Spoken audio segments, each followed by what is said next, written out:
Good morning, you're watching Nightline with me, Adrian Seet. News making the headlines. Give Datuk Seri Anwar time to fix economy, says Sultan Ibrahim.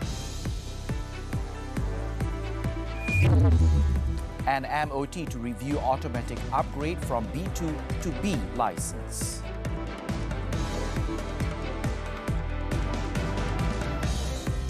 We begin the bulletin with this story. More time should be given to Datuk Seri Anwar Ibrahim to improve the country's economy, according to the Sultan of Johor, Sultan Ibrahim Ibni Almarhum Sultan Iskandar. The Johor ruler said he recognises the financial challenges facing Datuk Seri Anwar's administration. In an interview published in a local daily, His Majesty said he believes that the Prime Minister needs more time allocated to him, as he only came to realise the government's financial distress after taking office. The ruler expressed relief that Datuk Seri Anwar's visit to China earlier this year brought back many positive outcomes. The delegation led by the Prime Minister made an official visit to China from March 29th to April the 1st. The visit saw Malaysia securing 170 billion ringgit worth of investment commitments from China. Johor is getting a big slice of the cake, with 80 billion ringgit of investments from China's largest petrochemical company, Rongsheng Petrochemical Company Limited. Sultan Ibrahim added that he has a good relationship with Datuk Seri Anwar and they often speak about the market and current events. Admitting that he wants more developments for Johor, Sultan Ibrahim said Malaysia must have investor-friendly and practical visa requirements. Citing the Malaysia My Second Home program, the Sultan said he raised his concerns recently with the relevant minister that the current unfriendly policies must be improved upon.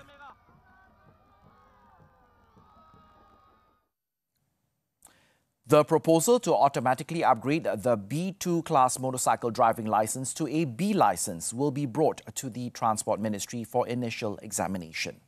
Deputy Prime Minister Datuk Seri Ahmad Zahid Hamidi expressed confidence in the proposal's implementation, citing the experience of motorcyclists with B2 licences in riding the machines. Dan saya tidak fikir perlu ujian memandu dan sebagainya kerana mereka adalah bikers yang ada pengalaman dan saya fikir mereka tidak diperlukan syarat-syarat ketat sebab mungkin persatuan sendiri boleh mengendalikan kaedah untuk familiarization kepada motor yang berkuasa tinggi. Saya tidak nampak ada masalah dari segi pentadbiran. Datuk Seri Zahid said this to reporters after flagging off 238 high-powered motorcycle riders from the Superbikers Association Malaysia SAM in the Merdeka Kembara 66 convoy in Pekan, Pahang. Earlier, SAM President Dato' Abdul Halim Sulaiman submitted a proposal paper for an automatic upgrade from Class B2 to B for motorcyclists who have not committed serious traffic offences within 3 years after obtaining the B2 licence. The Road Transport Department classified Class B2 driving licence for motorcycles not exceeding 250cc, while Class B involves motorcycles exceeding 500cc. The Education Ministry is ready to meet with any party to clear up any misunderstandings on the implementation of the Imam Al-Nawawi's 40 Hadith Appreciation Module in schools nationwide. Its Deputy Minister Lim Hui Ying said the confusion arose when some non-governmental organisations, NGOs, expressed their concerns over the implementation of the module and thus creating various speculations. She reiterated that the implementation of the module would only involve Muslim teachers and students, and as such, she said it is the ministry's hope that the issue will not continue to be played up. Last Friday, Prime Minister Datuk Seri Anwar Ibrahim had stated in response to criticisms by non-Muslim groups that the module is intended only for Muslim teachers and students. He said its introduction is to strengthen their understanding of Islam, especially amongst young people. The implementation of the pilot program for the module will involve 61 national religious schools and 228 aided religious schools nationwide.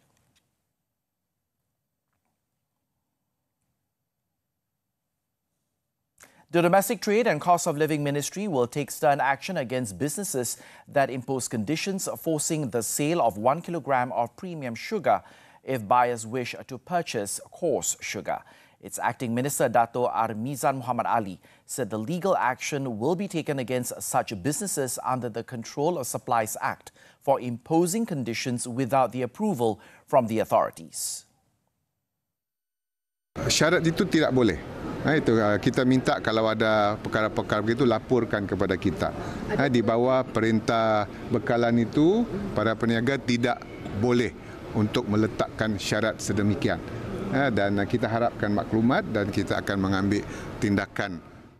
Commenting on the recent raid on a business premise in Perak over such conditioned sales, he said the ministry, along with the Economic Affairs Ministry, the Investment, Trade and Industries Ministry, as well as the Agriculture and Food Security Ministry, are looking for a long-term solution to overcome sugar issues. In the raid carried out at a shop in Batu Gajah, the State Domestic Trade and Cost of Living Ministry Director, Datuk Kamaluddin Ismail, said enforcement officers went undercover while conducting the inspection and found that in order to purchase coarse sugar priced at RM2.85 per pack, the premises required customers to first buy 1 kilogram of premium clear white sugar at RM4.50 per pack. A total of 100 kilograms of coarse sugar and 74 kilograms of refined white sugar were confiscated for further investigation with a total value of RM620.85. According to Datuk Kamaluddin, the case is being investigated under Section 19 of the Control of Supplies Act 1961 for conditional sales of controlled items, and the 61-year-old trader may face the consequences. Barisan Nasional BN Chairman Datuk Seri Ahmad Zahid Hamidi has expressed confidence that Johor voters would not be influenced by any possible narrow tactics during the two upcoming by-elections in Johor on September the 9th. This includes the possibility of race, religion and royalty, or the 3R issues being played up during the polls. Datuk Seri Ahmad Zahid noted that the people of Johor are different and have been seen to reject the narrow issues raised in the recent 6 state elections. However, he said BN will still be taking proactive steps to ensure that its supporters vote for the Pakatan Harapan PH candidates in the 2 by-elections. Saya yakin dengan bantuan kepimpinan bahagian-bahagian seluruh negeri Johor untuk memperjelaskan perkara ini, kemudian kita tidak harus keliru semula. Dan MB Johor semalam memberitahu bahawa akan ada praktis untuk hardcore pengundi BN belajar untuk mengundi Pakatan Harapan. He was speaking at a press conference after launching the Risda Palm Oil Mill Biogas Project at the Ulu Keratung Biogas Plant in Rompin on Sunday. He added that the measures included explaining to UMNO members the need to support PH based on the BN-PH cooperation and teaching the older members to select candidates using the PH symbol. Datuk Seri Ahmad Zahid also said explanation sessions began on the eve of nominations, and Johor UMNO Chief Datuk Seri Muhammad Khalid Nordin and Johor Menteri Besar Datuk On Hafiz Ghazi will be taking follow-up actions to ensure members were properly briefed. The Pulai Parliamentary and Simpang Jeram state by-elections were triggered by the death of Amanah Deputy President Datuk Seri Salahuddin Ayub on July 23rd. PH has fielded Suhaizan Kayat in Pulai and Nazri Abdul Rahman in Simpang Jeram, and they are involved in a 3-cornered fight with Perikatan Nasional and independent candidates. The PH candidate for the Pulai parliamentary by-election, Suhaizan Kayat, is confident that his past performance as the former State Legislative Assembly Speaker, as well as the political secretary to the late Datuk Seri Salahuddin Ayub, will work towards his favour for the upcoming polls. Suhaizan said campaigning for the polls has also gone smoothly, with support from BN members showing good momentum so far. Ini membuktikan dengan jelas bahawa sokongan itu bukan sekadar satu omongan kosong, tapi ia telah dibuktikan dengan memberi ruang dan peluang kepada saya untuk berada bersama pimpinan di PDM ini. Suhaizan was accompanied by BN leaders and members during his campaign in Taman Bukit Kempas on Sunday. Previously, Johor Menteri Besar Datuk On Hafiz Ghazi said Suhaizan has done much for the Johor government, not only when he was the Speaker, but also as the Amanah Division Chief in Pulai. He added that the former lecturer has done well in helping the people, especially those in Pulai, and expressed confidence that Suhaizan can continue Datuk Sri Salahuddin Ayub's legacy. In the meantime, solving the flood issue in Simpang Jeram is one of the main priorities for PH's candidate for the state seat. Nazri Abdul Rahman said that his over 30 years of experience in the Muar Municipal Council has enabled him to understand more in-depth issues related to the floods and the drainage system in the area. Nazri said a few areas in Simpang Jeram have been seen to be often affected by flash floods. He added that during his time as an engineer in the local council, a consultancy company had been hired to look into flood issues in the Simpang Jeram area, and the report from the research is expected to be revealed at the end of the month. So insyaAllah kawasan-kawasan ini kajian masih lagi dilaksanakan. InsyaAllah dengan dapatan nanti kita akan tengok solusi yang terbaik. Dan daripada solusi itu barulah kita boleh mohon peruntukan daripada pihak-pihak berkaitan. He expressed hope that the research being carried out, coupled with the research from other parties, will provide some suggestions on solving the flood issue in Simpang Jeram, adding that the Department of Irrigation and Drainage is carrying out its own research on the matter. The 56-year-old Nazri, who is a native of Simpang Jeram, was speaking to reporters after a meeting with the Muar Malaysian Armed Forces Veterans Association.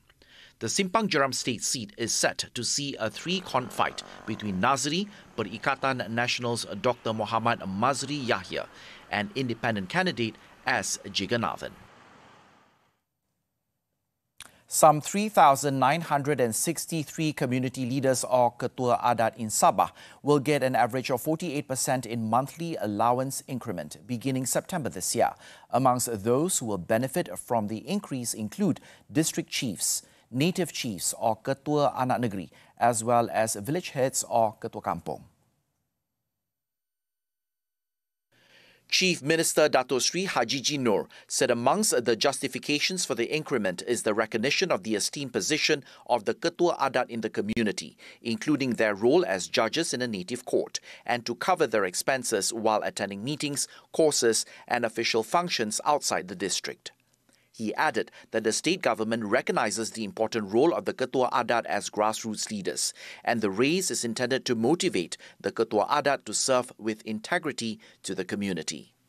Furthermore, he said it had been long overdue with the past upward revision done in 2013, noting that the allowance has remained unchanged since then, while the cost of living has risen.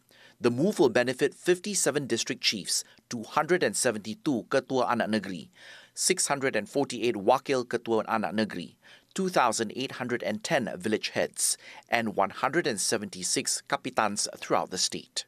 Datuk Sri Haji added that the move is a testament to the government's commitment to meeting the needs of everyone in providing quality service, in line with the Hala Tuju Sabah Maju Jaya aspiration.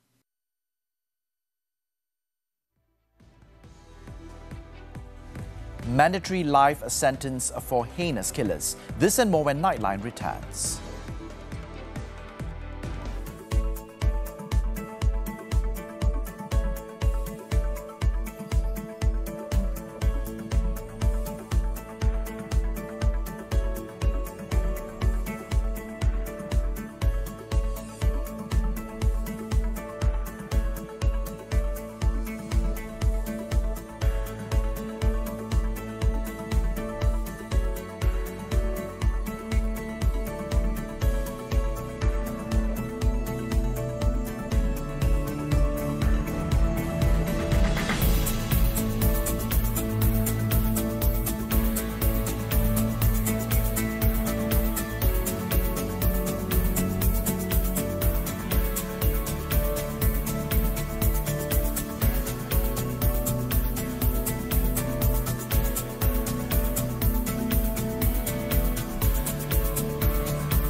We're back with news from the foreign front.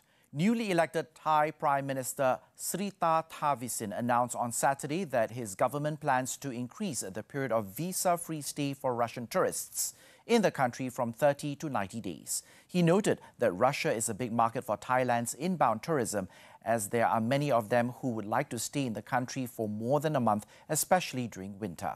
The decision was made at a meeting with representatives of the administration and tourism business of the southern Thai province of Phang Nga.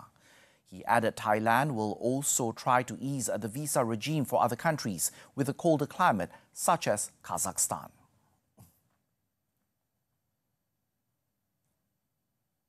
British Prime Minister Rishi Sunak has unveiled plans for tough new laws on Saturday that would mean those convicted of heinous murders will face life behind bars for the rest of their lives, with no chance of being considered for parole or early release. The 43-year-old leader said in a statement that life means life, and judges will be required to hand down mandatory whole-life orders to criminals who commit the most horrific types of murders.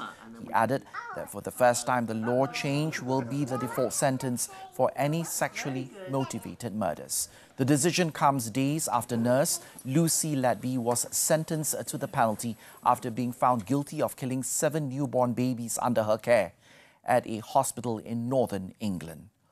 Whole life orders are the most severe penalty available in the country's criminal justice system so far.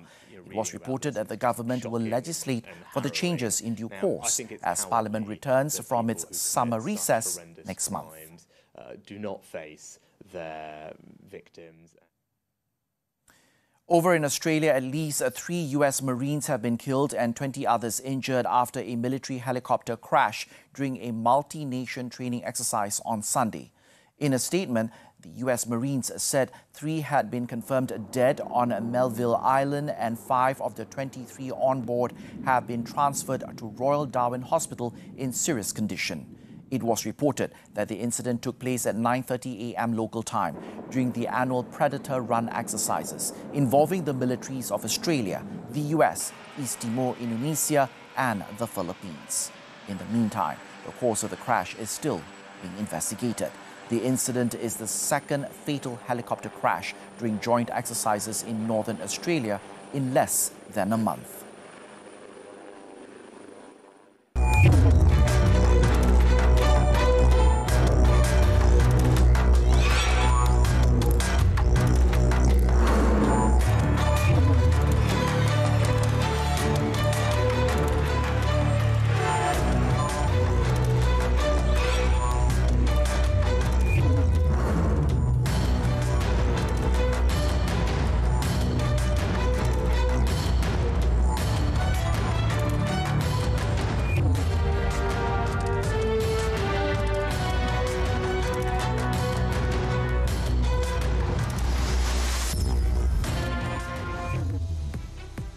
Another humiliating defeat for Kelantan United. Sports when we come back.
On to sports. Football, the 2023 Super League. 3 more matches took place on Sunday night.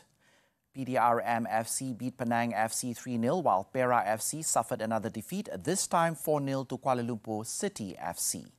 In Kota Bharu, Kelantan United FC's miserable season continues as they were beaten 1-5 by Seri Pahang FC.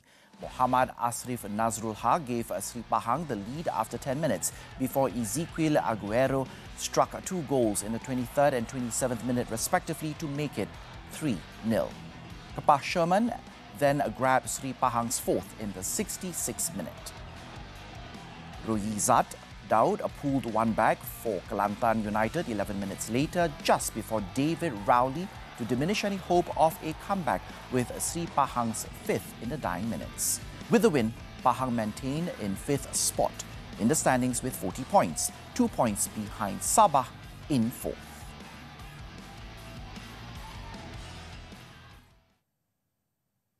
Still on football, the German Bundesliga. New signing Victor Boniface scored twice as Bayer Leverkusen eased to a 3-0 win at Borussia Mönchengladbach.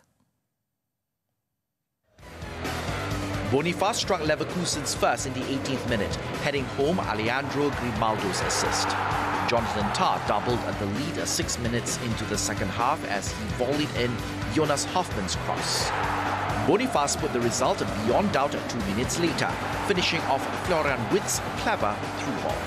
With a 3-0 win, Leverkusen climbed to second in the standings with 6 points, only separated by goal difference with leaders Union Berlin.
More news after the break.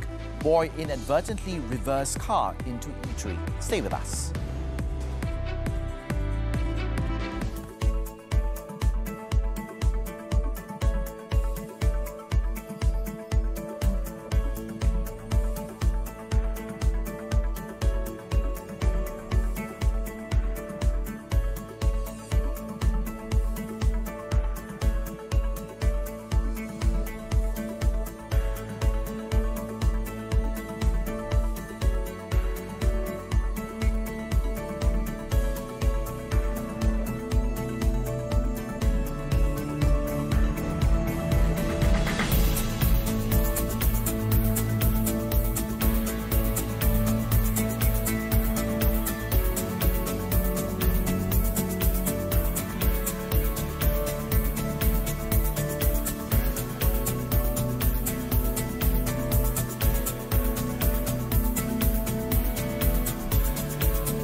Nightline continues. A 16-year-old boy inadvertently reversed a car into an eatery in Tanjung Kling, Pantai Putri in Malacca, sending 13 customers running helter-skelter. Malacca Tengah District Police Chief Assistant Commissioner Christopher Patit said some of the victims suffered light injuries in the incident, but everyone has received medical treatment. ACP Christopher said in the 2:43 p.m. incident on Saturday, the teenager was told by his 51-year-old mother to warm up the vehicle's engine. However, he accidentally put the vehicle in reverse and ended up ploughing the car into the eatery. The teenager and his family were on holiday from Seremban at the time of the incident. The car, a multi-purpose vehicle, also hit another car parked beside it before crashing into the eatery. In a statement later, ACP Christopher added that police have received 2 reports over the incident. The case is now being investigated under Section 43, Subsection 1 of the Road Transport Act for reckless driving. Earlier, a 21-second video of the crash had gone viral on social media, showing the MPV smashing into the car before reversing at high speed and crashing into customers, including children, who were having their meals at the food court. Meanwhile, another incident of accidental acceleration has emerged in Malacca less than 24 hours later. The fresh case occurred at 10:40 a.m. on Sunday when a 25-year-old driver without a valid driving license accidentally accelerated a sports utility vehicle SUV, hitting and injuring a motorcyclist. Melaka Tengah District Police Chief Assistant Commissioner Christopher Patit said the accident happened at Taman Melaka Raya involving a driver from Jalan Imbi, Kuala Lumpur. The driver had allegedly pressed his vehicle's accelerator pedal when trying to avoid an oncoming motorcyclist before ramming into the latter and almost crashing into the shop. ACP Christopher added that the motorcyclist only sustained minor bodily injuries.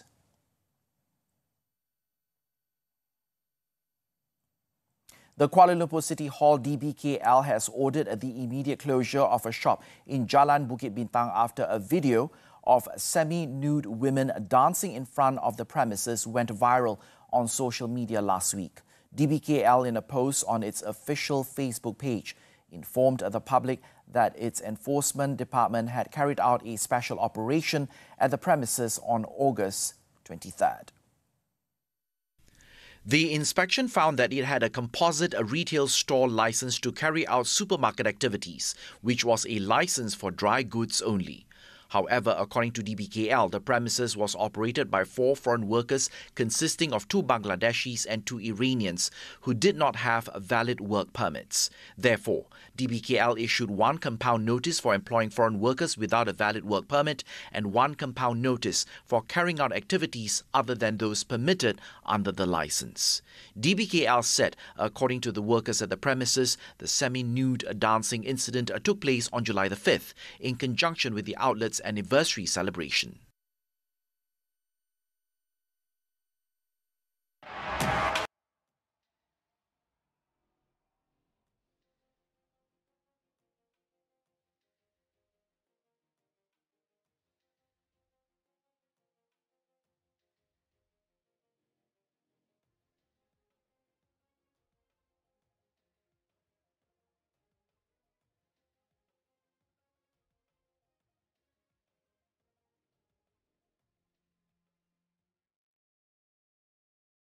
The longest hot air balloon festival in the world is taking place in Taiwan's Taitung County. Now, a total of 52 pilots from 18 countries, including Malaysia, in Izzati Khairuddin participated in the 2-month-long festival that has attracted thousands of hot air balloon enthusiasts from over the world. Let's take a look at the visuals as we conclude Nightline this time around. With that, I'm Adrian Seet. Thank you for watching and have a fruitful week ahead.